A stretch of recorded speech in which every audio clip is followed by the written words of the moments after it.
Hey guys, it's Georgia. Welcome back to my YouTube channel. If y'all are new here, welcome to my YouTube channel. So for today's video, I'm going to be recreating one of my old projects.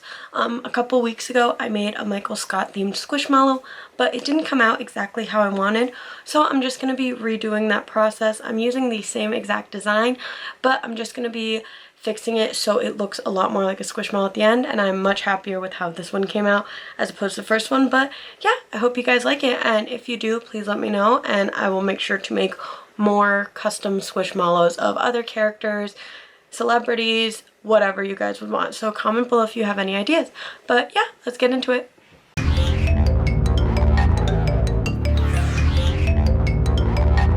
Alright, so to start off this project differently than the last time I did it, I am making a sacrificial Squishmallow. So I took this little octopus I have, her name is Mary, and I decided to take a little de-stitcher and slice her open so that I could get the correct pattern. I just went as close to the fabric as I could because after the video I did end up stitching her back because I do like how she looked. I just figured the octopus would be the easiest to adjust to a human base since all I had to do was not trace the tentacles, but just making sure that I got all of the stitches out so I have the front, back, and bottom pieces all alone. This was a lot more confusing than I thought it would be because there was all that extra string that I didn't know what it was.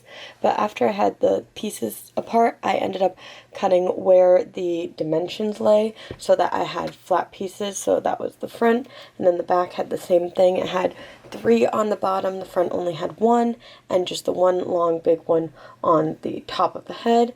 And with all of those done, I'll have the front, back, and base piece all nice and flat so I can start making my own pattern.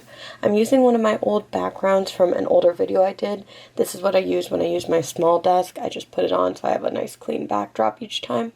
And I'm just placing each piece of fabric and tracing around as best as I could, making sure to get anything that is a dimension and get the shape as close as possible. I can always even it out once I end up cutting the fabric or just cutting the paper itself.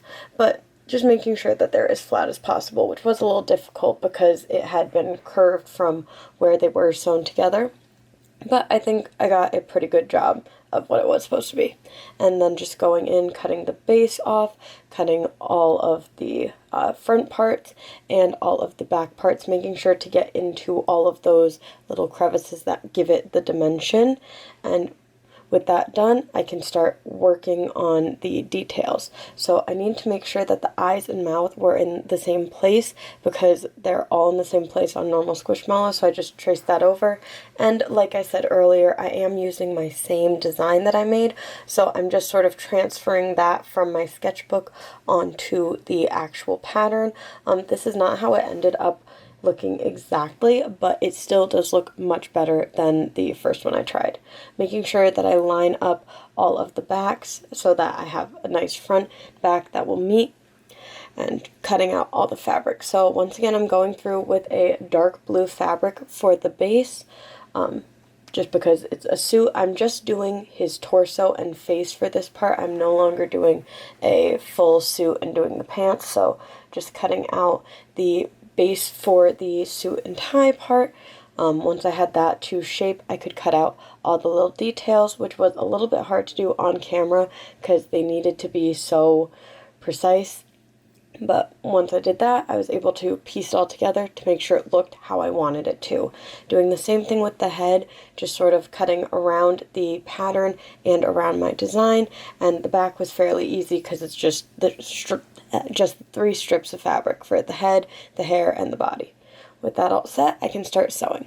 So like I did previously, I am going to be hand stitching the details together, but I am going to just hand stitch with a quick whip stitch rather than the blanket stitch, well, because the original threads that I used didn't match as close as I wanted them to, and I figured this is more of an invisible stitch because it is so small, but it's sturdy if I use enough of them.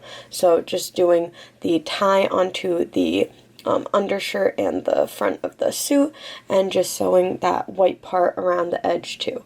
Making sure that it all stayed as flat as possible so that it looks like one piece of fabric, and I think this looks much more realistic to a real Squishmallow because all of their fabric is made to order sort of, and they have a lot of embroidery. I don't have an embroidery machine, so for what I was able to use, I think I did a pretty good job at making it look like a cohesive piece of fabric.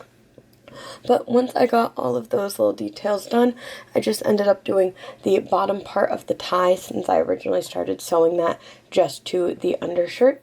And with that, I have the front detail part of the suit done. And like I did last time, I'm doing the exact same stitch all around the outside of the suit where the little, I think they're called lapels, go onto the sport coat, just so that it is sturdy. I think I only needed to do this part. It hasn't broken so far, and I am happy with how it turned out. But like I said, just using a whip stitch of navy thread so that it matched the sport coat and looked invisible. Once I got one side done, going around doing the second side, again making sure it's as flat as possible so I don't have these weird bubbles where it looked like I forgot to put stuffing in, and just going around that until it is all complete. After I had that part finished, I did go through and start working on the face. So for the face, I just sewed the hair on at first just so that I made sure everything was the right size before putting in too many more details, and just doing whip stitch all around the hairline. Rather than making his hair a separate piece, I just attached it on top so I could get the curve of the hairline rather than just a straight flat face. Once I cut out two black circles the same size as an original Squishmallow eyeball, I did place them according to my template and just sewed those in the exact same way, making sure to get all around it so that they didn't fall off and they weren't easy to pry off if I had like a child or my cat likes to sometimes play with them. While I did the first one, I did have just a set pin in the second one so that I didn't have to reorganize where they were. After this, I thought that it looked cute, but it still needed more detail, so I did go in.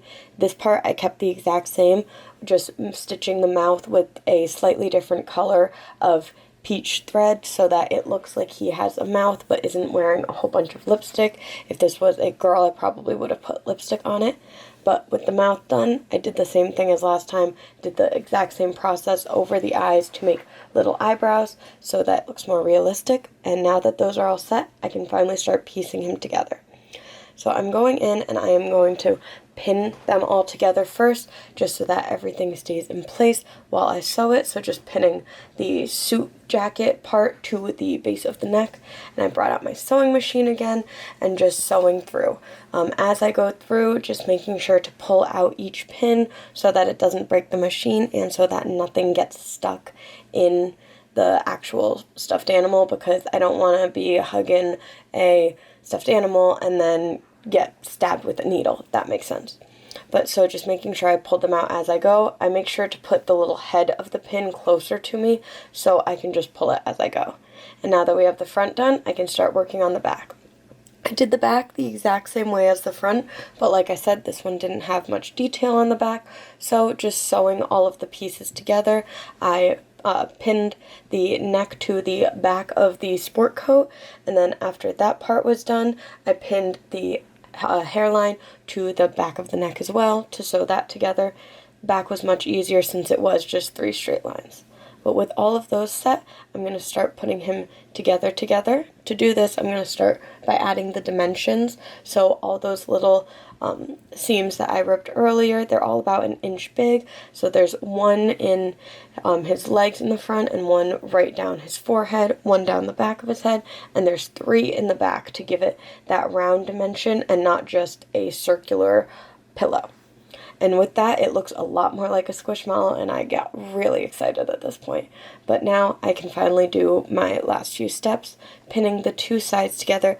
I pin front to front so that all of that extra hemming and all the extra fabric can be flipped inside and isn't showing.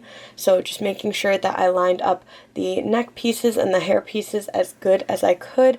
The original design, the template didn't account for extra fabric to make a detail, so it is a little smaller, but it looks much better than the original I made. And again, just pulling out all of these pins as I took them. I am cutting any extra fabric just because I didn't want to get too confused. When I flipped it out, it looks a lot like a Squishmallow, so now I'm ready for the final step. I did end up sewing that back bottom part.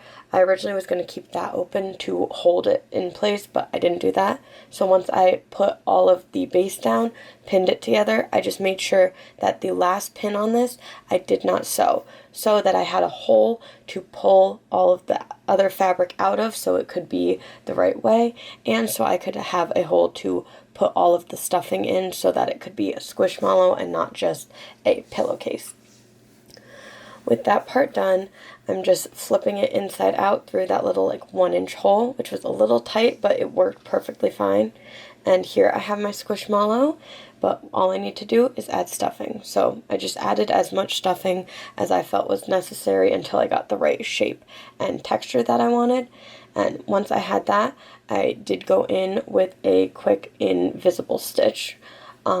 The invisible stitch that I use, you sew twice through one side, and then you sew twice through the other side until it is completely done, and then all that's left is the little tiny knot. I also made sure to do this on the back side so that when I display it on my bed or on a chair or a couch, whatever, you don't see the part where I sewed it together. But again, it's not as visible as you would think. And with that, the Michael Scott Squishmallow is officially done. I think this one looks much, much better than the original. It still stands out amongst my other Squishmallows in the collection, but part of that is because it is not the right fabric and it's a darker color than the rest of them. But I am really happy with it. All I changed was doing it based off of a pattern, and I think that that helped a lot because you can see with the original one I used the pattern for side by side, they look much, much more similar. So I hope you guys did enjoy this, because I did enjoy remaking it. I know it's a repeat video, but I think it's much better. And if you did like it, please remember to like, comment, subscribe, all that stuff down there. I am thinking of doing more characters in this series, so let me know if there are any characters from a TV show or movie that you haven't seen in Squishmallow that you would like to. And again, all my other social medias and Etsy are down below. But I hope you guys liked it. Till next time, bye!